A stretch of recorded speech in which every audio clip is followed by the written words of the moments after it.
호세아 13장 1절부터 16절입니다.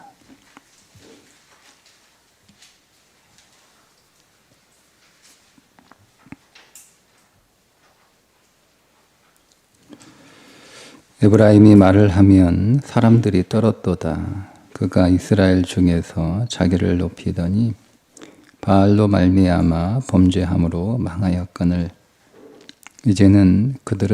이제도 그들은 더욱 범죄하여 그 은으로 자기를 위하여 우상을 부어 만들되 자기의 정교함을 따라 우상을 만들었으며 그것은 다 은장색이 만든 것이거늘 그들은 그것에 대하여 말하기를 제사를 드리는 자는 송아지와 입을 맞출 것이라 하도다.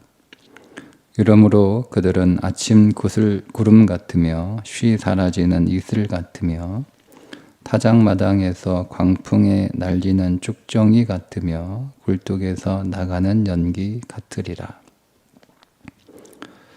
그러나 애굽 땅에 있을 때부터 나는 네 하나님 여호와라. 나밖에 네가 다른 신을 알지 말 것이라.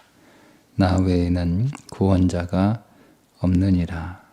내가 광야 마른 땅에서 너를 알았거늘 그들이 먹여준 대로 배가 불렀고 배가 부르니 그들의 마음이 교만하여 이로 말미암아 나를 잊었느니라. 그러므로 내가 그들에게 사자 같고 길가에서 기다리는 표범 같으리나 내가 새끼 잃은 곰같이 그들을 만나 그의 염통 거풀을 찢고 거기서 암사자같이 그들을 삼키리라. 들짐승이 그들을 찢으리라. 이스라엘아 네가 패망하였나니 이는 너를 도와주는 나를 대적함이라. 전에 네가 이르기를 내게 왕과 지도자를 주소서 하였느니라. 네 모든 성읍에서 너를 구원할 자 곧 네 왕이 이제 어디 있으며 네 재판장들이 어디 있느냐. 내가 분노함으로 네게 왕을 주고 진노함으로 패하였느라. 에브라임의 불의가 봉함되었고 그 죄가 저장되었나니 해산하는 여인의 어려움이 그에게 임하리라. 그는 지혜 없는 자식이로다. 해산할 때가 되어도 그가 나오지 못하느니라. 내가 그들을 스올의 권세에서 속량하며 사망에서 구속하리니 사망아 네 재앙이 어디 있느냐. 스올아 네 멸망이 어디 있느냐. 네 짐이 내 눈앞에서 숨으리라. 그가 비록 형제 중에서 결실하나 동풍이 오리니 곧 광야에서 일어나는 여호와의 바람이라. 그의 근원이 마르며 그의 샘이 마르고 그 쌓아둔 바 모든 보배의 그릇이 약탈되리로다. 사마리아가 그들의 하나님을 배반하였으므로 형벌을 당하여 칼에 엎드러질 것이요 그 어린 아이는 부서뜨려지며 아이벤 여인은 배가 갈라지리라. 아멘. 오늘 말씀은 요약하면 5절과 6절, 15절 말씀이 으로 요약이 됩니다. 이스라엘 백성들이 광야에 있을 때 하나님이 그들을 배불리 먹이셨는데 그들이 배가 부르자 하나님을 배반하고 하나님을 대적하여 하나님을 멀리하는 상태가 되어서 다시 하나님께서 그들을 광야로 만드시겠다는 말씀이에요. 5절에 내가 광야 마른 땅에서 너를 알았거늘 그들이 먹여준 대로 배가 불렀고 배가 부르니 그들의 마음이 교만하여 이로 말미암아 나를 잊었느니라. 그래서 15절 그가 비록 형제 중에서 결실하나 동풍이 오리니 곧 광야에서 일어나는 여호와의 바람이라. 그의 근원이 마르며 그의 샘이 마르고 그 쌓아둔 바 모든 보배의 그릇이 약탈되리로다. 그러니까 다시 광야를 만드시겠다는 거예요. 네, 여러분, 다시 광야를 만드시겠다는 말이 무슨 뜻이죠? 다시 하나님을 찾게 만드시겠다는 거예요. 그러니까 이스라엘을 향한 하나님의 심판은 이방인들을 향한 하나님의 심판과는 그 내용이 본질적으로 달라요. 이방인들을 향한 하나님의 심판은 그들이 다시 일어서지 못하도록 폐허를 만들어 버리는 것이고, 이스라엘 향한 하나님의 심판은 그들을 광야로 다시 돌려보내서 거기에서 다시 시작하시겠다는 거예요. 처음부터 다시 시작해야겠다. 그래서 하나님을 온전하게 그리고 제대로 믿는 백성으로 하나님이 다시 그들을 만나시겠다라고 하는 것이 이스라엘을 심판하시는 하나님의 의도입니다. 근데 우리가 여기서 조금 묵상을 해야 될 게, 이스라엘 백성들만 배가 부르면 하나님을 멸시하고 떠나는 것이 아니라, 이거는 우리 대표잖아요. 이스라엘은 우리와 상관없는 다른 민족이 아니고 우리의 대표예요. 그러니까 이스라엘이 그러했던 것처럼 우리도 그러한 거예요.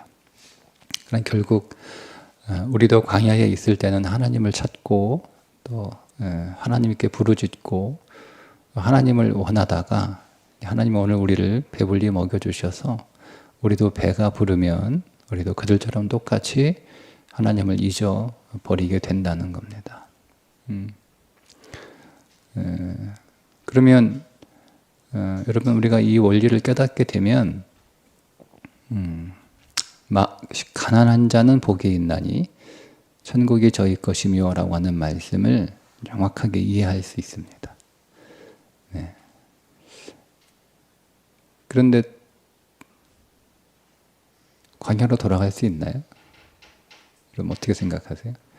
여러분 광야로 돌아갈 수 있나요? 다시 그곳으로 갈 수 있어요? 네. 그게 굉장히 어렵다는 거예요. 누구도 다시 광야로 돌아가고 싶어 하지 않아요. 그 광야에서 하나님을 만났음에도 불구하고, 그 광야에서 하나님을 만났다는 것을 간증함에도 불구하고 다시 그 광야로 돌아가는 것을 원하지 않습니다. 거기서 이제 오늘 우리의 고민이 시작이 되는 거예요. 기독교가 초기 교회, 초대교회와 초기 교회가 박해를 받았습니다. 심한 박해를 받았습니다. 사단의 의도는 예수 믿는 사람들을 완전히 하나도 남김없이 다 없애버리는 것이 사단의 의도였고 목적이었는데, 근데 이상한 일이 벌어지죠. 오히려 박해를 받으면 받을수록 교회는 더 강해졌어요. 더 강해졌어요. 그리고 나서 이제 기독교가 공인되면서부터 이제 박해가 끝나고, 박해가 끝나면서 어떤 일이 벌어졌냐면, 교회는 이제 편안하게 신앙생활 할 수 있는 시대가 됐거든요. 근데 그렇게 그 국교화되고 공인되고 이제 그 후에 국교화되면서 박해를 받으면서 교회는 다 가난했어요. 왜냐하면 직장도 잃어버리고 재산도 잃어버리고 하는 일들이 빈번히 일어났거든요. 그럼에도 불구하고 그들은 직장도 빼앗기고 재산도 빼앗겼지만, 심지어 생명을 빼앗기는 사람들도 나타났지만 신앙은 빼앗기지 않았어요. 신앙은 계속 가지고 있었어요. 근데 이제 그들이 자유롭게 신앙생활 할 수 있는 광야의 종교에서 황실의 왕의 종교가 되면서부터 교회가 점점 부유해지기 시작을 했습니다. 빼앗겼던 재산들이 다시 회복이 되고 잃어버렸던 땅들도 다시 돌아오게 되고 그것을 다 돌려주죠. 그러면서 교회가 점점 조금씩 이제 부유해지기 시작을 하는 거예요. 그 우리의 관점에서 보면 이제 고진 광야의 시련을 겪고 난 뒤에 하나님이 복을 주셨다 이렇게 우리가 보통 그렇게 볼 수 있는 일들이 벌어지게 된 거죠. 근데 그 일로 인해서 교회는 점점 부패해져 갔습니다. 부패해져 가요. 교회는 계속 부유해지는데 예수 믿는 사람들은 계속 부자가 되는데 그들의 믿음이나 그들의 신앙은 그들의 교회는 계속 점점 부패해져 갑니다. 그때 일어난 게 수도원 운동입니다. 그러니까 수도원 운동은 교회가 부자가 되면서 부패하게 되는 것을 보고 자발적으로 가난한 삶으로 돌아가는 운동이었어요. 그래서 떨어진 거죠. 잘 사는 도시에서 떨어져서 저기 산속으로 들어가는 거예요. 풍요로운 도시에서 떨어져서 저기 광야로 들어가는 거예요. 대부분 수도원들이 거기 있어요. 광야에 산속에 아무도 없는 곳에 들어가는 거예요. 그게 수도원 운동이에요. 수도원 운동이에요.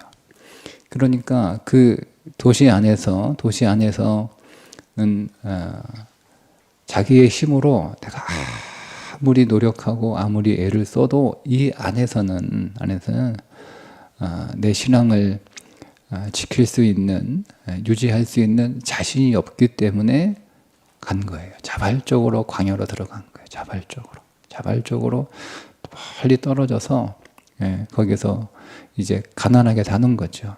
가난하게 사는 거예요. 초라한 집에서 어떤 사람들은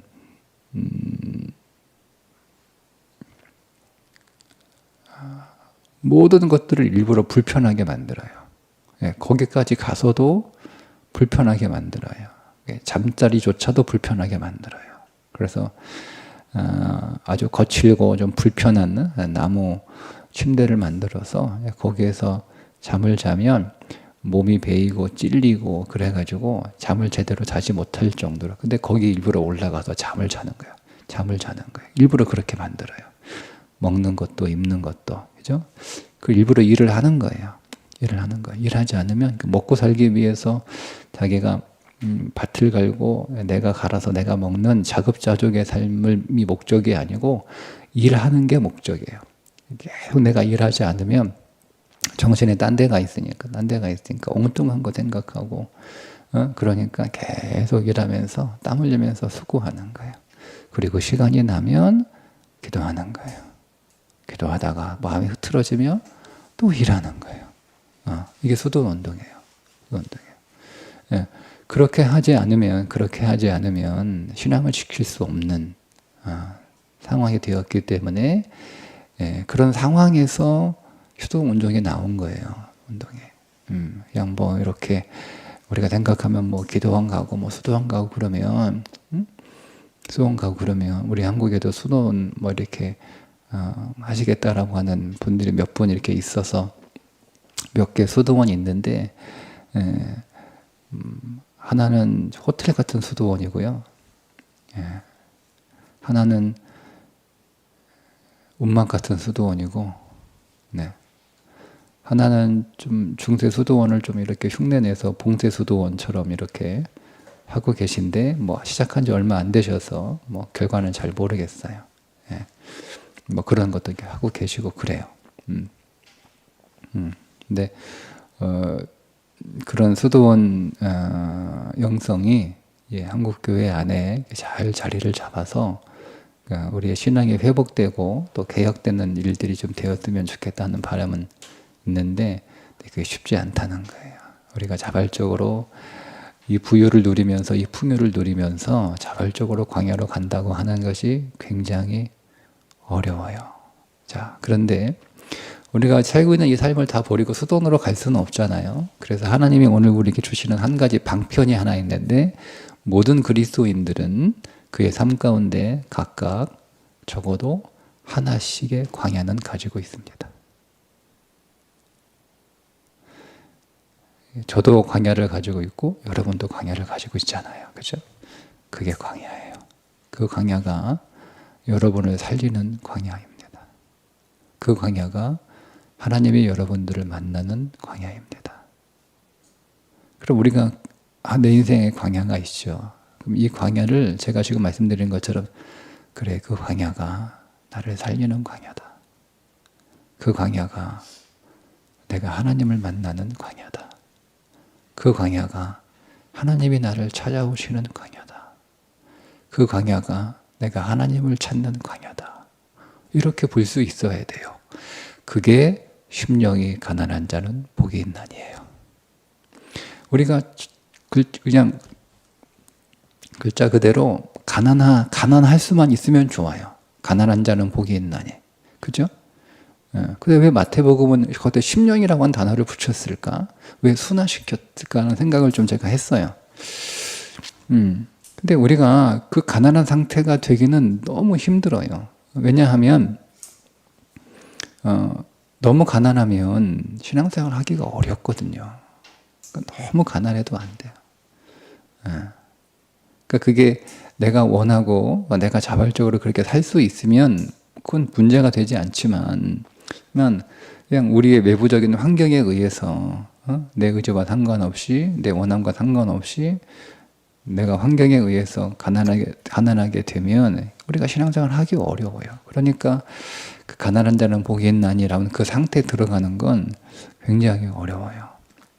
그래서 오늘 우리의 인생의 전체를 광야로 우리가 삼을 수는 없지만 그래도 하나님께서 그게 은혜죠. 내 인생의 어느 한 곳을 하나님의 광야로 지정해 주셨어요. 그 광야를 우리가 살아가는 거예요. 그 광야가 심령이 가난한 광야인 거예요. 그래서 심령이 가난한 자는 그거를 내가 광야로 삼는 거예요. 그걸 내가 나를 만나는, 하나님이 나를 만나는 광야, 나를 찾아오시는 광야, 나를 살리는 광야, 내가 하나님을 찾는 광야, 내가 하나님을 붙드는 광야, 내가 하나님께 붙들려 있는 광야, 생명의 광야로 삼는 거예요. 그게 심령이 가난한 자는 이라고 저는 그렇게 해석을 합니다. 자, 그런데 말씀드린 것처럼 우리의 인생에는 다 하나씩의 광야가 있는데, 그러니까 여러분들을 가난하게 하는 거예요. 돈이 여러분들을 가난하게 하든, 건강이 여러분들을 가난하게 하든, 가족이 여러분들을 가난하게 하든, 관계가 여러분들을 가난하게 하든, 뭐 이런 것들을 다 하나씩 우리는 다 가난한 것들을 가지고 있단 말이에요. 자, 그게 나를 살리는 광야라고 보는 사람은 그 광야 때문에 살아요. 계속 은혜가 유지가 되고 그 광야 때문에 그 광야에 있는 반석에서 계속 생명수가 공급이 되고 그 광야에서 생명의 양식이 계속 공급이 되어 먹는 거예요. 그런데 여러분, 만약에 그 광야를 여러분들이 여러분을 살리는 광야라고 생각하지 않고 여러분들을 괴롭히는 광야라고 하면 여러분들은 거기서 뭐 하겠어요? 불평하겠죠. 계속 불평하는 거예요. 사람을 불평하고 환경을 불평하고 시대를 불평하고 계속 그 광야에 하나님이 여러분들을 살리려고 그 광야에 여러분들을 갖다 놓으셨는데 그걸 사람이 나를 거기에 갖다 놨다 생각하니까 계속 사람을 원망하고 불평하고 험담하고 욕하고 또 어떤 사건에 대해서 환경에 대해서 계속 우리가 불평하고 탄식하고 막 그런단 말이에요. 그러면 어떤 일이 벌어지냐면 여러분의 인생 전체에서 작은 한 부분이 광야인데 그 광야를 나를 살리는 광야로 삼지 않고 여러분들을 괴롭히는 광야로 삼아버리면 여러분 전체가 광야가 되어버려요.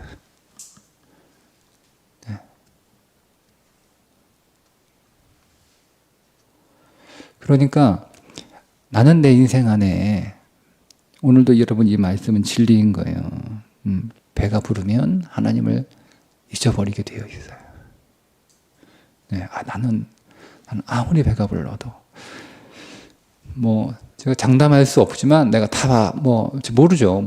그런데 일반적으로 보세요. 일반적으로 배부른 사람 중에 하나님을 정말 잘 믿는 사람이 있습니까? 네. 우리의 신앙의 믿음의 성경에 나오는, 그러니까 우리 한국 기독교 역사 안에서 이제 우리 믿음의 사람들이 있잖아요. 여러분들, 예. 그 믿음의 사람들 가운데 배부른 사람이 여러분 있습니까? 여러분, 우리 주보에 이제 한국교회 초기 역사 쭉 이렇게 싣고 있는데요. 한국교회 초기 역사, 1919년 이전의 한국교회는 정말 살아있는 한국교회였고요. 19년 이후부터 한국교회는 타락합니다. 점점 타락합니다. 예, 교회가 많아지고 인구는, 교회 교인 수는 굉장히 많아져요. 19년 이후로 교회는 굉장히 많아져요. 근데 제가 해석하는 한국교회 역사는 19년 이후로 한국교회는 점점 타락합니다. 교회는 점점 커지고 사람들은 점점 많아졌는데, 한국교회, 타락했다는 말은 무슨 말이냐면 교회의 영향력을 잃어버리는 거예요. 점점 이 시대의 영향력. 그러니까 19년 이전까지 한국교회는 저는 그렇게 붙이거든요. 조국교회라고 저는 이렇게 이름을 붙여요. 정말 그 한국교회는 그냥 교회들만을 위한, 교인들만을 위한 교회가 아니고 우리나라 이 조국을 위한 교회로 역할을 했고 그렇게 존재했어요. 근데 19년 화면운동을 기점으로 해서 그렇지 않아요. 자, 그 이전에 우리 초기 한국교회 19년 이전 한국교회 지금 주보에 싣고 있거든요. 그 한국교회 여러분이 한번 자세히 읽어보셨으면 아시겠지만 거기에 가난한 사람들이 그 부자들이 나오잖아요. 다 가난하죠. 지난주인가 그 지난주에 보셨잖아요. 그잖아요. 다 팔아가지고 다 나눠주고 종문서 다 찢어버리고, 응? 빚진 사람들 불러다가 그대로 살잖아요. 다 비탕감해주고 다 나눠주고 그렇게 하는 거잖아요. 그죠? 그러니까 실제로 삭개오가 있었어요. 실제로 삭개오가 한국 교회에 있었어요. 예, 그 삭개오 같은 사람들이 한국 교회 생명의 젖줄이었고 그 젖줄을 먹고 겨우 지금 이 한국교회가 살아가고 있는 거예요. 예. 있나요? 정말 배가 부른데 정말 그리스도를 잘 믿었던 사람이 있나요? 있겠지만 찾아보기 정말 힘들어요. 그러니까 배가 부르면 하나님을 잊어버린다는 말은 나는 예배가 될 수 없어요. 그래서 하나님이 감사한 거예요. 내 인생 안에 광야를 하나씩은 두신 거예요. 그 광야를. 그러니까 이 광야가 나를 살리는 광야구나 라고 믿음으로 여러분 그 광야를 볼 수 있기를 축복합니다. 여러분 그 광야가 여러분을 살리는 생명의 광야로 대하실 수 있기를 축복합니다. 그러니까 그 광야에서 우리는 불평하고 원망하고 탄식하고 좌절하고 절망하고 하는 게 아니라 거기서 하나님 찾는 거예요. 그 광야로 인해서 하나님을 계속 찾는 거죠. 그 광야로 인해서 계속 하나님을 바라보고 하나님께로 계속 가까이 가려고 하는 그 삶을 오늘 우리가 계속 살아야 그 광야로 인하여 오늘 우리는 더 하나님을 만나고 더 하나님의 생명으로 채워지고 더 하나님 안으로 들어가고 그분이 우리 안에 들어오셔서 우리 안에 풍성하게 역사하시는 삶을 정말 하나님의 내 인생 안에서 살아있는 실제로 경험되는 삶을 살아갈 수가 있는 거예요. 그렇지 않고 여러분들이 그 광야를 여러분들을 괴롭히는 광야로 생각하시면 여러분 삶의 전체가 다 광야로 되어가고 있어요. 전체 사막화되는 거예요. 전체 사막화되는 거예요. 네. 네. 오늘 우리 안에 그런 일이 없도록 하나님께 내게 주신 내 삶의 작은 광야, 그것이 나를 살리는 광야인 줄 믿고 그 광야에서 생수를 얻으시고 그 광야에서 만나를 얻으시고 그 광야에서 그리스도를 더 만나시고 그 광야에서 그리스도 안으로 더 들어가셔서 오늘 우리의 삶이 하나님께서 주신 그 부유함들을 이제 그거하고 나하고 이제 떨어지는 거죠. 떨어지는 거예요. 나를 떨어뜨리는 거예요. 예. 그래서 하나님이 내게 주신 그 부유함들은 하나님이 내게 주신 사명으로 여겨 그 부유함들을 하나님 나라를 위하여 내 건강의 부유함, 내 관계의 부유함, 내 물질의 부유함, 뭐 이런 부유함들이 있잖아요. 그런 것들을 하나님 나라를 위하여 사용하는 심령이 가난한 그런 가난한. 그래서 오늘 우리가 하나님 나라를 더 소유하고 그 나라에 더 가까이 나아가는, 우리 이 땅에서 그 하나님 나라를 더 선명하게 세워나가는 그런 복된 인생 될 수 있기를 주님의 이름으로 축복합니다. 기도하겠습니다. 하나님, 오늘 우리 인생에 주께서 두신 광야가 나를 살리는 광야인 줄 믿습니다. 그 광야로 인하여 하나님을 만나게 하시고 그 광야에서 찾아오시는 하나님을 찬송하며 그 하나님으로 인하여 내가 감사하고 기뻐할 수 있도록 광야에서 열심히 주를 찾아 그 배에서 생수의 강이 넘쳐나게 하시고 우리가 만나를 양식으로 먹는 복된 삶을 살게 하여 주옵소서. 예수님의 이름으로 기도합니다. 아멘.